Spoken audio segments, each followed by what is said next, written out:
네, 조 변호사입니다. 어제 어느 분이 너무 똑같이 칙칙한 옷만 입고 드라이브 튜브 찍는다 그러셔가지고 그런가 싶어서 오늘 옷을 한번 바꿔봤습니다. 오늘은 뭐 특별한 주제가 있는 건 아니고 요즘 들어 좀 제 머릿속을 사로잡는 여러 가지 생각들을 좀 말씀을 드릴게요. 뭐 이런 거 있잖아요. 아놀드 토인비의 아놀드 토인비죠. 토인비가 역사학자인데, 역사라고 하는 것은 도전과 응전의 결과물이다. 아놀드 토인비가 그런 얘기를 했고,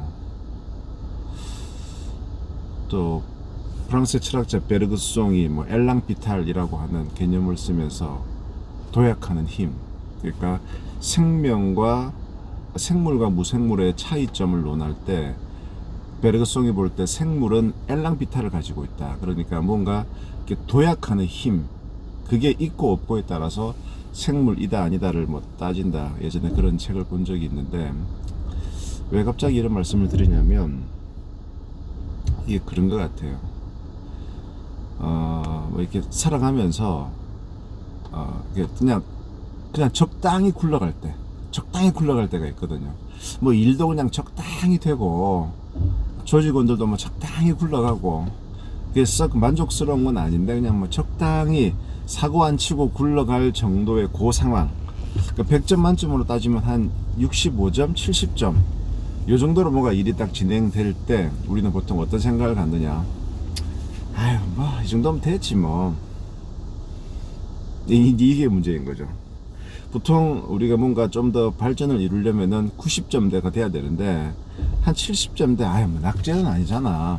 그리고 항상 뭔가 새로운 것을 이렇게 하려고 하면 힘들잖아요. 근데 이게 만약에 갑자기 40점대로 떨어지면 이 긴장을 하는 거죠. 이러면 안 되지.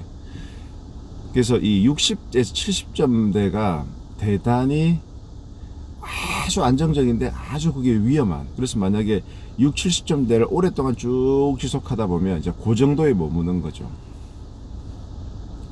제가 아까 뭐 아놀드 토인비 역사는 도전과 응전의 그 연속이다. 그 다음에 베르그송도 엘랑비탈, 이 생명이라고 하는 것도 어떤 극도의 상황이 되었을 때 그걸 돌파해내는, 그러면서 발전이 있다. 엘랑비탈이라는 개념이 나왔고, 제가 예전에 한번 말씀드렸는데 뉴턴의 F는 ma, 물리 힘의 공식이죠. F는 ma, F 알짜 힘이라고 하는 것은 m 질량과 a가 가속도라는 거예요. 속도는 시속 몇 킬로인데 가속도는 움직이는, 변화되는 델타가 a잖아요. 그래서 문제는 뭐냐면 가속도가 없으면 똑같은 등속 운동을 하면 힘은 제로라는 거예요. 그래서 우리가 지구가 자전을 하는데 엄청나게 지구가 빨리 움직이고 있지만은 이게 좀 등속 운동이기 때문에 우리는 아무런 걸 못 느낀다. 왜냐? 힘을 못 느낀다. F는 ma에서 등속도면은 가속도가 없기 때문에 a가 제로라서 힘 F를 못 느낀다. 이런 걸 제가 책에서 본 적이 있는데, 다 연관되는 것이 이 델타 값이 중요한 거예요. 지금 얼마로 달리다가 이걸 속도를 더 낸다. 요 델타 값 차이, 이때는 힘들죠. 우리가 브레이크를 이렇게 그 차를 달릴 때도 엑셀을 쭉 달리다가 이렇게 쭉 달리다가 엑셀을 밟으면 그때 쭉 속도는 올라가지만 연비는 떨어지잖아요. 그만큼 차가 힘이 들잖아요. 근데 그냥 같은 속도로 이렇게 쭉 하고 이러면은 굳이 엑셀을 밟지 않더라도 탄력으로 쭉 가잖아요. 연비는 되게 좋아지죠. 차한테도 무리도 안 가고. 그래서 제가 최근에 약간 일련의 일을 겪으면서 좀 스트레스를 받는 일들이 좀 있었어요. 일을 하면서 한편으로는 좀 스트레스를 받다가 또 한편으로는 이런 생각을 하게 된 거죠. 그동안 내가 60, 70점대에서 되게 좀 안정적이었구나. 뭐 코로나 위기 왔다고는 했지만 그래도 이제 코로나 위기로 인해서 되게 위험했지만 또 다른 쪽에서 뭔가 활로가 뛰어가지고 여기 좀 준 게 다른 곳에서 좀 커버가 되면서 그냥 대강대강 그냥 흘러가는 거예요. 흘러가고 뭐 조직원들도 그냥 대강대강 흘러가고 이렇게 하다 보니까 그 속에서 되게 이제 안주했던 거예요.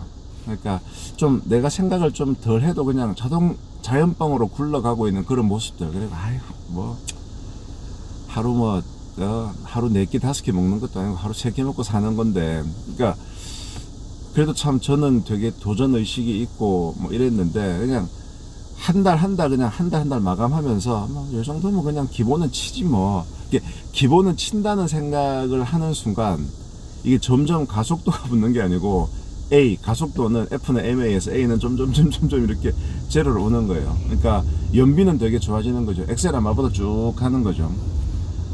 뭐 굳이 뭐 엑셀을 밟아. 그랬다가 최근에 어떤 일을 좀 겪으면서 약간 이렇게 제가 이제 위기의식을 팍 느끼는 순간이 있었죠. 그러니까 이제 정신이 번쩍 드는 거예요. 야, 이게 내가 60, 70점으로 계속 이렇게 가다가는 큰일 나겠구나. 그러니까 제 생각으로는 제 상황이 순간적으로 50, 40, 잘못하면은 40점 이하로 떨어질 수가 있겠구나라는 그런 몇 가지 상황들이 발생한 거예요. 그러니까 정신이 번쩍 드는 거죠. 이제 정신이 번쩍 드는 거죠. 그러면서 이러면 안 돼. 그러면서 이제 제가 생각하는 것은 현안을 더 챙기고, 그 다음에 제일 중요한 거, 맨날 급한 일에만 이렇게 했지 장기적인 일에 대한 생각은 별로 안 했는데, 그거 해야 돼. 내가 항상 플랜 B를 생각해야지. 내가 항상 이렇게 만년 천년 청춘도 아닌데 말이야, 이 미래를 대비한 그 일을 하기로 했었잖아. 그런데 어느 순간 뭐 그냥 기본은 치고 있잖아 라는 그 마음 때문에 루즈해진 거예요. 그래서 꽤나 좀 스트레스를 받다가, 아니야, 이것도 다 신호다. 그러니까 되게 안정적으로 계속 60, 70점으로 가면은 되게 그게 평화로울 것 같지만, 이게 8, 90점이 될 수 있는 기회가 사실은 사라지는 거죠. 편안하니까. 근데 이게 한 3, 40점으로 뚝 떨어지면 올라가는 거예요. 그래서 그 아놀드 토인비 책에 보면 그게 나오죠. 황하 문명이 발달하게 된 게 뭐 양쯔강과 황하의 차이가, 양쯔강은 이 범람을 별로 안 하는데 황하는 자꾸 범람을 하는 거예요. 그러니까 그 주변의 사람들이 계속 고난 속에 살게 되는 거죠. 자연 환경 자체가. 그러니까 그런 자연의 도전을 받으니까 그걸 응전을 하는 과정에서 황하 문명이 발달했다 뭐 이런 얘기고, 그런 식으로 다 분석을 했던데,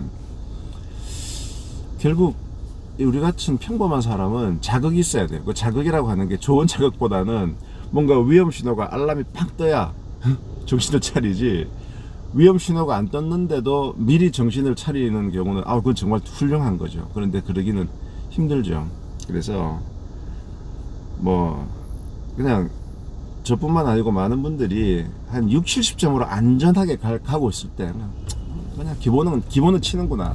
근데 그게 상당히 위험하다는 거예요.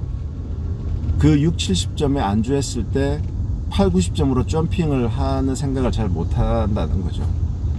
그리고 우리는 40점을 한번 떨어져 봐야 다시 이제 올라가려는 생각을 하죠. 그래서 두 가지를 말씀을 드리고 싶네요. 그건 저에 대한 얘기이기도 한데요.